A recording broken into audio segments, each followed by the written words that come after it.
अपना कौन? जिसने आपको समझा, वो कभी धोखा दे ही नहीं सकता, क्योंकि आपको समझ लिया है, उसने आपको समझा है, आपके आवरण को नहीं, आपके बैकग्राउंड को नहीं, उसने आपको समझा है, वो कभी धोखा दे ही नहीं सकता। पराया कौन? जिसने आपको नहीं समझा, आपके आवरण को समझा, आपके बैकग्राउंड को समझा, और धीरे धीरे वो गिरेगा, उठेगा, उसमें वो बदलेगा। आपका आवरण में तो बदलाव होगा ना, उतार चढ़ाव होगा ना। अभी मेरा अपनापन कहाँ है, और ये दर्द बहुत मोस्टली है, तो इसके लिए क्या तो करा जाए, और ये क्यों है, किस कारण से है, इसमें आप मार्गदर्शन करें। देखिए, अपने कभी पराये नहीं हो सकते, पराये कभी अपने नहीं हो सकते। तो अब अपना पराया मुझे समझना पड़ेगा। आपकी अपना कौन है? हम क्या है, रिश्तों को अपना मानते हैं, लेकिन वो सिर्फ रिश्ते, वो तो शरीर के रिश्ते हैं ना। मेरा कहाँ रिलेशन? वो तो शरीर का रिश्ता है। अपना वो होता है जो आपकी भावनाओं को समझे, आपकी भावनाओं को समझे, वो अपना होता है। ये अपने हम क्या है ना, हमारे समाज में गड़बड़ी हो गई है। हमको बता दिया गया ये अपने हैं, चाहे जैसा भी व्यवहार करे पड़े रहो, और चाहे जैसा भी व्यवहार करो इनके साथ पड़े रहो, तुम्हारे भाई हैं, माँ है। कहावत भी है कि जहाँ कुछ बर्तन रहते हैं खटखटाते हैं, ठीक है, ये सब कहावत भर दिया गया है। अब क्या होता है कि हम बातों बातों में झगड़ते रहते हैं, पड़े रहते हैं, तो मानसिक घुटन बढ़ती रहती है, बढ़ती रहती है, बढ़ती रहती है, बढ़ती रहती है। अब हम निकल भी नहीं पाते, क्योंकि बाहर से ऐसा कह दिया गया, चाहे जैसा भी है तो अपना, लेकिन वो अपना नहीं है। अपना नहीं, अपना तो वो होता है जो मुझे समझे, वो अपना होता है। लेकिन हमने क्या गलती कर दिया, रिश्तों को अपना मान लिया। आप देखिए, इस संसार में सबसे परम सुखी व्यक्ति कौन है? महात्मा, राजा से भी ज्यादा। क्यों? उसका अपना कोई है नहीं, शरीर का। उसे जो समझता है वही उसके पास रहता है, बाकी नहीं रहता। तो वो आनंद में रहता है, क्योंकि समझने वाले ही उसके पास रहते हैं। सही है। हाँ, और उसके पास परायापन भी नहीं लगता, नहीं लगता, नहीं लगता, उसके पास परायापन भी नहीं लगता। नहीं नहीं नहीं।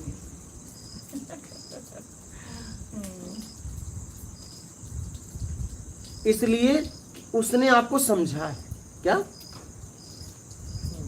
उसने आपको समझा है, और आप उसके द्वारा अपने आप को समझ रही हैं, और आपका पूरी तरह सहयोग करता है, आपकी भावनाओं को समझता है, आपकी गलतियों को माफ करता है, आपकी गलतियों को सुधारता है, आपके पास बैठता है, समय देता है। इतना समय तो माँ बाप भी नहीं देते, नहीं देते। जितना समय एक ज्ञानी पुरुष, आत्मज्ञानी पुरुष देता है, इतना समय तो हमारे परिवार का कोई नहीं देता। कोई नहीं। अगर वो समय भी देते हैं तो वो समझाते थोड़े ना, उनकी समझ इतनी है ही नहीं। वो समय देते हैं तो कहते हैं कुछ कमाओ, कुछ बढ़ाओ, और ये समय देता है तो कहता है तू चिंता न कर, तू अपने आप को संवार, अपने आप को समझा, अपना स्तर उठा, मैं हूं ना। कहता है तू चिंता मत कर, मैं हूं ना।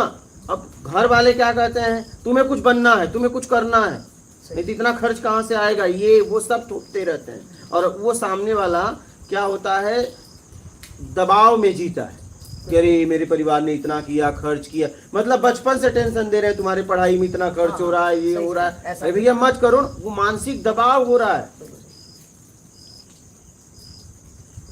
तो अपना कौन है, पहले अपना का अर्थ तो समझिए। इस दुनिया में कोई भी अगर है और मेरी भावनाओं को समझता है, ठीक है, और मेरी सहायता करता है कि मेरी कोई कमी है उसको दूर करने में, वही अपना है। और अगर कोई कमी बता के मुझे जलील कर रहा है, वो पराया है, चाहे कोई भी हो। आप शरीर के रिश्तों में मत जाइए, इसीलिए महापुरुष लोग आनंद में जीते हैं। शरीर के रिश्तों में नहीं।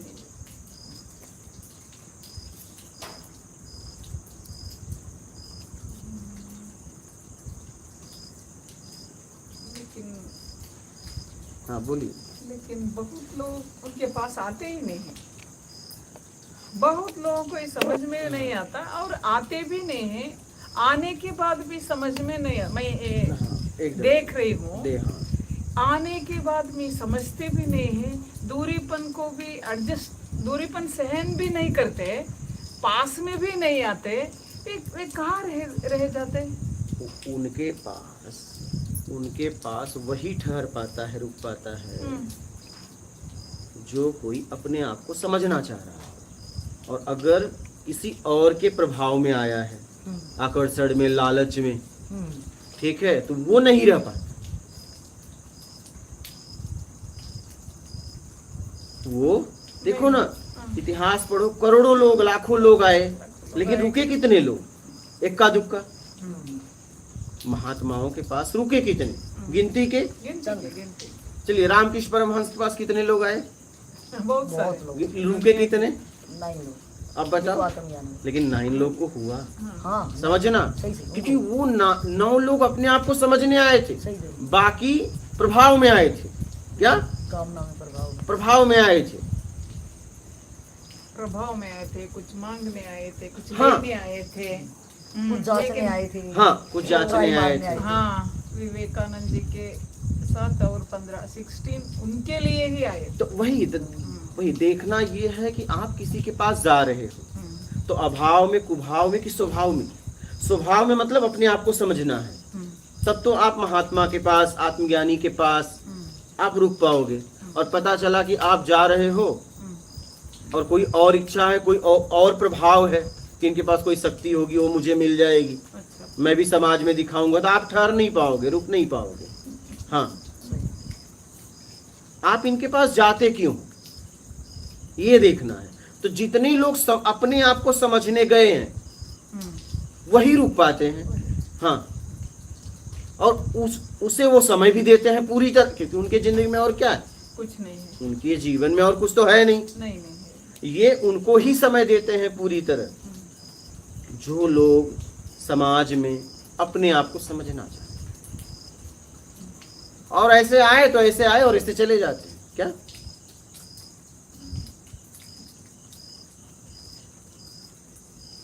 तो अपना कौन? जो मुझे समझे, वो अपना होता है। कोई आपको या दूसरे को, आप कोई किसी को, अगर आपकी बात लो, आपकी बात लो, एक दूसरे को अगर हम समझते हैं तो वहां अपनापन है। अब एक समझने का प्रयास कर रहा है लेकिन एक समझ ही नहीं रहा है, तो वहां परायापन आ जाएगा, क्योंकि एक पराया एक अपनापन पैदा कर रहा है लेकिन पैदा हो ही नहीं रहा है। एक कर रहा है मैं पैदा ही नहीं होने दूंगा, तो नहीं पैदा होगा। समझ में नहीं आया पर भाई, दोनों का मिलन। मैं आपको अपना समझ रहा हूँ, हाँ, मैं आप पे मेहनत कर रहा हूँ और आप मुझे अपना समझ ही नहीं रही हैं, तो आप दूर हो जाएंगे, आप ज्यादा दिन नहीं रह पाएंगे मेरे पास।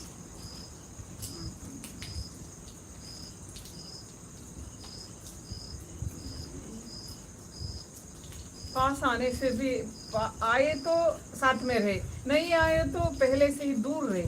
हाँ, हाँ, मैं अब समझ रही हूँ, अगर आए तो अपनी योग्यता है या नहीं है, कोई भी कुछ भी हो, पास तो आए हैं, आपके पास तो आए हैं, अब सामने हैं आप, इसलिए बोल रहे हैं। हाँ, आए हैं, लेकिन अब किस लिए आए हैं ये देखना है। अगर समझने के लिए आए हैं तो रुकना होगा। मैं खाने में रह के भी तो खाली जा सकते हो ना। नहीं, 11 दोनों को क्या चाहिए? चलिए, आप मेरे पास आई, अब देखना है कि मुझे भी क्या। सही। अगर आप अपने आप को समझने आई हैं और मेरे अंदर कोई लालच होगी तो भी आप नहीं रुकेंगी। ठीक है, पता चला कि मैं आपको समझने में पूरी सहायता करूंगा और आप किसी लालच में आएंगे तो भी नहीं रुकेंगी। यहाँ लिखा हुआ है क्या? बेमतलब से आना नहीं, मतलब है तो आना नहीं। यही इसमें है, पूरा यही रहस्य है ये लाइन में। थोड़ा उसी का एक्सप्लेनेशन करे तो अच्छा नहीं, है। ये तो हमने लिख दिया है, ये तो सीधा, ये तो मैं इसके बारे में बोलता ही नहीं। आप भैया पढ़ लो, देख लो, क्योंकि इसका अर्थ नहीं है, ये लाइन में ही सब छिपा हुआ है। ये समझने की जरूरत नहीं है, ये अनुभव कर लेना है इसकी पीछे। अब देखो ना, पढ़ो, नहीं। एक ही लाइन तो है, एक ही लाइन तो है, बेमतलब से आना नहीं, मतलब है तो आना नहीं। आप पढ़ो ना, इस पे करो काम, करो अच्छा अच्छा। करो। एक ही लाइन तो मैंने लिख तो एक ही दिया, लाइन पे बहुत गहराई है, वो तो तो है। लिख लो ना एक लाइन। अच्छा बेमतलब से आना नहीं, मतलब है तो आना नहीं। जीवन ही है उसमें। हाँ, मुझे पूछ पूरा रहे- सार है। मुझे पूछ रहे थे ये क्या है, हम कहीं- यहाँ से शुरुआत होता है, ईमानदारी मुक्ति है, बेईमानी बंधन। हम्म, ठीक है, हम्म, यही से शुरुआत है और यही खत्म है। शुरुआत भी है, खत्म भी। शुरुआत यहाँ से है, मुक्ति है वो ईमानदारी। ईमानदारी मुक्ति है, बेईमानी बंधन, बंधन है। और आखिरी यहाँ पे है, बेमतलब से आना नहीं, मतलब है तो आना नहीं। ये भी साधक का अच्छा टेस्ट है। हाँ। जो एमए में हो जाएगा वो समझ जाएगा इसको। नहीं, मुझे लगता है बहुतेक समझ में आना उतना आसान नहीं है। ऑर्डिनरी चुप के आए बैठे कुछ सुने, 15 साल रहे, 20 साल रहे, मनमानी करे, समझ में नहीं आता। कुछ पीछे से कुछ अनुभव लेके आए तो, आपके जैसे कठिनाइयों की साधना करके नहीं मैं बोल रही है, कुछ तो है, कुछ तो मुझे सीखना है, ऐसे लोगों के पास, संतों के पास मुझे बैठना है। वे भी लोग मुझे ये थोड़ा तो समझ सकते हैं, नहीं तो आपके पास कितने भी साल रहे, मुझे लगता है यहाँ के सीन देखने के बाद। अगर आप समझने आई हैं तो समझ लेंगी, हम्म, और अगर अपने आप को, और आप मुझे समझने आई तो आप भाग लेंगी, क्योंकि मुझे समझने में आप कभी नहीं समझ पाएंगी। नहीं समझ। आप अपने आप को समझने में मुझे भी समझ जाएंगी, अपने आप को भी समझ जाएंगी। क्या? हाँ, जी। और आप अगर सीधा मुझे समझना चाहेंगी, क्योंकि आपकी स्थिति से समझेंगी। सुनिए, हाँ, हाँ। आपकी स्थिति से आप अगर यहाँ पे आई हैं इस जंगल में, तो मेरी स्थिति ऊपर है, आपकी नीचे। अब यही समझिएगा, हाँ, आप अगर अपनी समझ से मुझे समझोगे तो कभी नहीं समझ सकते, नहीं समझ सकते। मेरी समझ से अगर आप समझोगे तो अपने को भी समझ लोगे, मुझे भी समझ लोगे। हाँ, हाँ, समझ लेंगे। अपने को भी समझोगे, जैसे जैसे अपने को समझोगे वैसे वैसे मुझे भी समझोगे। Same thing. हाँ, Same thing. लेकिन आपने ये गलती कर दिया कि आप आ गई और मुझे समझने लगी, तो आप तो अपनी स्थिति से समझेंगी, हाँ, तो आप आई हैं और चली जाएंगी, क्योंकि मुझे आप नहीं समझ पाएंगी। हाँ, बुद्धिमानी ये होती कि आप अपने आप को समझती तो उसमें मुझे भी समझने लगती। तो गलती ज्यादातर लोग यही करते हैं। आप देखो ना कि आप इतनी दूर से आई हैं मुझे समझने की, अपने आप को, अपने आप तो अपने आप को समझने की बात करो, तो आप उसमें मुझे भी समझ लेंगी, अपने आप को भी समझ लेंगी। और अगर गलती कर दिए नहीं मुझे समझोगे तो मुझे कैसे समझ पाओगे? नहीं। क्योंकि इतना स्तर आपका है नहीं, नहीं। और अगर इतना स्तर है, मुझे आप समझ लिए, तो इसका मतलब आप मुझसे ऊपर हो। तो फिर यहाँ आने की क्या जरूरत जरूरत ही थी? नहीं। समय क्यों बर्बाद किया? नहीं, आ भी जाती है तो धन्यवाद और चलते हैं। वो आपकी तरह कुटिया में निमंत्रण देते हैं, हालांकि वहाँ पे भी वो अलग ही वो रास्ता संवाद है। होता। हाँ, वो रास्ता अलग अलग ही होता रहता। कि अगर आ भी जाते और फिर वहाँ बात भी नहीं होती। बहुत बार प्रसंग में आया है कि महात्मा बुद्ध और महावीर जैन वो समकालीन थे। बहुत बार वो एक ही धर्मशाला में ठहरे, एक ही धर्मशाला में। इधर महात्मा बुद्ध जी होते थे और इधर महावीर जैन होते थे। लेकिन उनके शिष्य ने बोला कि आप दोनों इतनी बड़ी हस्ती हैं, आत्म, आप आपस में बात क्यों नहीं करते हो? क्या करें? तो वो बोलते कि बात ही क्या होगी हम दोनों के बीच में? क्या बात होगी? क्या बात होगी हम दोनों के बीच में? कोई बात ही नहीं होगी। तो ये बात सही है कि आपको बात तब होती जब कोई बीच में होता। हाँ, दोनों आखिरी पार कर गए बिल्कुल सही हैं बात तो है। बात क्या, क्योंकि आखिरी पार करने के बाद कुछ नहीं है और दोनों कुछ नहीं में खड़े हैं। क्या? सही है। वो यही आंसर करते थे आप वाला। हाँ, और अगर कोई कुछ है में है और कुछ नहीं में आना चाहता तो उससे बात किया जाए, और दोनों कुछ नहीं में खड़े हैं तो बात क्या करेंगे? सही है। क्या बात करेंगे बताओ? वो यही नहीं करेंगे, आए क्या? क्या वहाँ खाली क्या हो गया? हम तो दोनों खाली ही हाँ, है। अच्छा, क्या कोई बात करें? का कोई टॉपिक ही नहीं होएगा हमारे बीच में। हाँ, हंस सकते हैं, मुस्कुरा सकते हैं एक दूसरे को देख के, लेकिन बोलेंगे क्या? सही है। बोलेंगे क्या? अब संसार में ये कहावत है कि अब अपने धोखे देते हैं, पराये नहीं ना। पराया धोखा देता है, अपना कभी नहीं देगा। ऐसा है। अरे अब पराया कौन? जिसने जिसने आपको नहीं समझा। सही है, सही है। शरीर के संबंध से ही आवरण बदला। कितने लोग अब मुझे गाली देंगे कि यार एक कपड़े पे घूमते थे, आज ये ऐसे कपड़े पहन लिए, आश्रम बन गया। अरे भैया, मुझे पहले भी नहीं कोई कमी थी, मैं निकला था तो भी कोई कमी नहीं थी। मैं तो अपना फ्लाइट वगैरह का सब फोटो डाला हूँ, तुम्हें इतनी समझ नहीं है। अब लोग बोलेंगे कि अरे आश्रम बन गया, ये हो गया तो ऐसे कपड़े पहनने लगे। अरे भैया, वो मैं कुछ समझना चाहता था, और मेरी लाइफ पहले से ही बहुत अच्छी है। पहले से बहुत अच्छा। मैं तो एक वीडियो में गांव से लेके अपने आश्रम का पता सब दे दिया, बोला जाओ हमारी लाइफ का पता कर लो जरा, तब बोलना। और मैंने फोटो भी कुछ पिछले शेयर की, यहाँ तक कि एसी गाड़ी में बैठते हुए फ्लाइट का, मतलब देख लो। मैं कुछ समझना चाहता था। अभी मुझे भी कितने लोग बोलेंगे कि यार फटा कपड़ा दिखा के फॉलोअर बढ़ा लिए, डोनेशन ले लिया, आश्रम बना लिए, ये देखो नए नए कपड़े पहन लिए। हाँ, अरे बोलने वाले जबान थोड़ी पकड़ सकते। अरे बोल देते हैं। बोलते हैं मैं वही तो कह रहा हूँ, लेकिन मुझे काम करना है, मुझे इनको थोड़ी न देखना है। सही, सही। इनको देखना होता तो उनकी लेवल के होते हैं। क्योंकि मैं पर्सनल अपना खर्च खुद देखता हूँ। मैं अगर मुझे कोई पैसा दे रहा है तो काम का पैसा काम में लगाता हूँ, मुझे कोई थोड़ी न दे रहा है।